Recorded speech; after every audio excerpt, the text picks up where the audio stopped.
Bonjour et bienvenue dans cette dernière émission pour Bonjour. le Festival de Cannes 2017. Vous nous avez vus l'un l'autre alternativement avec des invités passionnants. Et donc nous sommes réunis, Geoffrey Navabian, Geoffrey bonjour, Bonjour et Yael. moi-même Yael Hirsch pour toute la culture, pour cette émission, l'invité culture avec l'écart. Et il n'y a pas d'invité aujourd'hui, c'est nous-mêmes.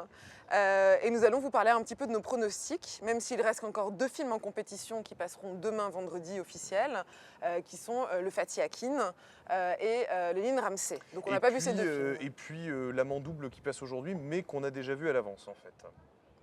Donc voilà, on a un bon panorama des films en compétition. Sur un certain regard, on ne les a pas tous vus, mais on a un bon panorama aussi. Donc on va essayer de vous donner nos pronostics et ce faisant, vous parler de nos passions. Et il faut noter aussi qu'il y a 2 choses qui rentrent en compte. Il y a la qualité des films, tel qu'on l'a jugé nous, et puis l'accueil qu'ils ont eu aussi sur le festival. On peut prendre en compte ça aussi. Le bouche Et à la oreille. personnalité d'un jury dirigé par Pedro Almodovar. Geoffrey, ta palme d'or à toi, ce serait quoi? Alors en fait le truc c'est que moi déjà je saurais pas trop dire tout de suite. Pour l'instant j'en ai loupé quelques-uns dans la compétition, mais pour l'instant la proposition que j'ai trouvée la plus cohérente et qui allait le plus jusqu'au bout de son sujet, c'était Mise à mort du cerf sacré de Yorgos Lanthimos, mais c'est un film qui a beaucoup divisé les avis et ça peut difficilement avoir la palme d'or parce que c'est très radical et très dur en fait. Du coup, peut-être un prix technique en fait, un prix de la mise en scène, voilà, peut-être, si jamais il y a des gens qui ont sur été lequel on n'est sensibles. pas du tout d'accord, Ouais, parce que Moi, j'ai ça pas m'a pu plu. l'écrire, j'ai laissé Geoffrey défendre le film. Je trouve que le film, Lanthimos se parodie lui-même dans le film, et qu'il n'y a pas vraiment de message derrière la dureté, ce qui n'était pas le cas du The Lobster par exemple. Moi, j'ai senti pas mal d'humanité en fin de compte et ça m'a fait réfléchir en fait, pile après la projection. Voilà. Alors ça, ce serait ta palme à toi. Ma palme à moi, je crois que malgré tout, c'est difficile, hein, mais ce serait le film de Ruben Östlund, The Square. D'accord. Parce qu'il y a une mise en scène froide à la Lanthimos, enfin plus nordique, mais à la Lanthimos. Et au début, il y a une série de sketchs sympas, rigolos, Elisabeth Moss, moquerie de l'art contemporain, tout ça dans une lumière bien carrée, un truc très suédois design. Sauf qu'à un moment donné, le film s'emballe, va très très loin et dit des choses très fortes sous la violence qu'il y a chez l'homme derrière un vernis de civilisation. Et comme c'est un peu la manière dont on se sent là depuis quelques années, que la démocratie et la civilisation c'est un peu un vernis et qu'on est en train d'à nouveau ressortir des choses profondes et enfouies qui ne sont pas très jojo, je me dis que le film parle beaucoup. Mais je sais qu'il n'a pas eu aussi l'ensemble des suffrages. Alors en revanche, maintenant si on fait un pari raisonnable sur qui aura la palme. Il y a un film déjà dont tout le monde parle et qui aura sans doute, c'est bien possible que ça ait un prix. Alors la palme, je ne sais pas, c'est 120 battements par minute. Tout à fait. Ça, c'est tout à fait possible que ce soit, qu'il soit au sein du palmarès, donc le film de Robin Campillo. Il y aura un prix du scénario, c'est celui-là. Hein.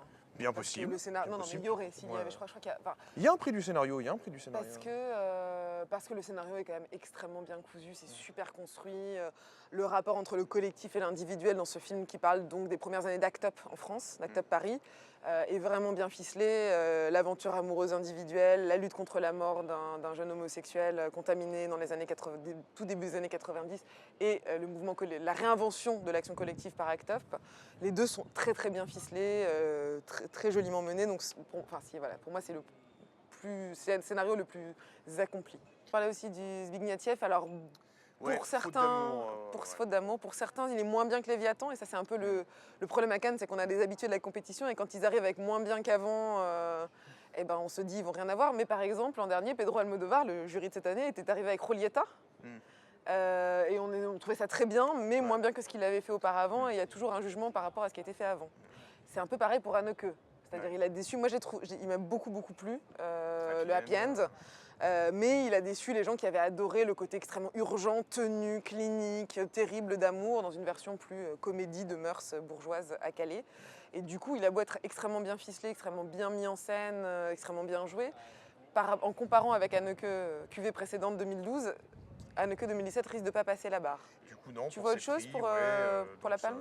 Pour ses prix, 120 battements par minute, Vers la lumière, The Square, Les proies. Faute d'amour, voilà, c'est à peu près. C'est peut-être les films les plus plausibles. Mise à mort du cerf sacré, si jamais ils veulent un peu de prise de risque.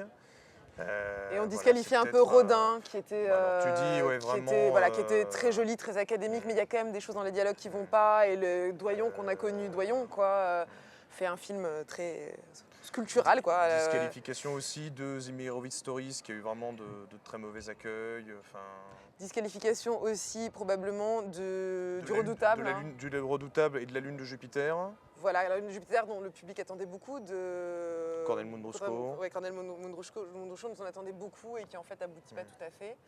Donc voilà, donc on reste sur cette idée. Ce sera 120 BPM à mon avis, ou The Square, ou Faute d'amour, ou La mise à mort du cerf sacré. Il y a éventuellement l'amant double qui est très convaincant, qui peut avoir des choses aussi, mais comme François Ozon n'a jamais rien eu. Et on attend Fatih Akin. Grand mal aimé François Ozon des Césars et de Cannes en France. Du coup, on attend Fatih Akin et Lini Ramsey demain, qui pourront peut-être changer la donne.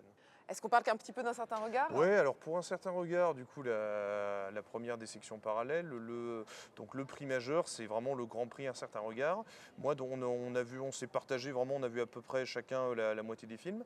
Moi, dans ceux que j'ai vus, ceux qui ont le plus... Alors, on rappelle que l'an dernier, en 2015, c'était l'excellent film islandais Bélier qui avait eu ce prix-là, et l'an dernier c'était Olimaki, le film finlandais que j'avais pas vu, que tu avais vu toi. Qui m'avait pas passionné, mais peut-être trop testostéroné, boxe, noir et blanc. Pour moi, ça m'avait En tout cas, pour cette année, dans le certain regard, moi je dirais que ce qui m'a le plus marqué, alors c'est le film Un homme intègre, film iranien de Mohamed Rassoulov, dont on a fait une interview en vidéo. Avec les équipes de l'Écart. Oui, qui est très très marquant, un parti pris très tenu. Et le film algérien En attendant les hirondelles, qui est pareil, c'est un premier film qui fait s'entrecroiser plusieurs histoires à la suite, mais c'est beaucoup de maîtrise, un ton entre plusieurs genres, c'est très convaincant. Et il y avait aussi le film de l'excellente réalisatrice tunisienne Kaouter Benania, La Belle et la Meute. Ça aussi, c'était extrêmement bien, il y avait un vrai parti pris très tenu.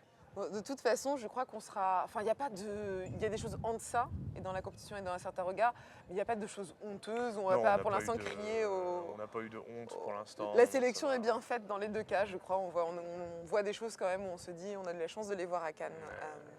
Et cela étant dit, c'est l'heure de vous dire au revoir. Chers lecteurs et spectateurs de toute la culture.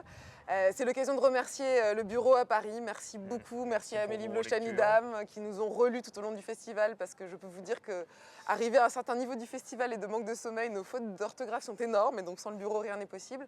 Et c'est la 3e année qu'on travaille avec l'Écart, et c'est juste vraiment merveilleux, et on voudrait vraiment remercier les équipes de l'Écart de nous avoir suivis, d'avoir trouvé les différents lieux d'entretien pour les interviews, d'avoir géré tous les problèmes techniques, même sur le contenu.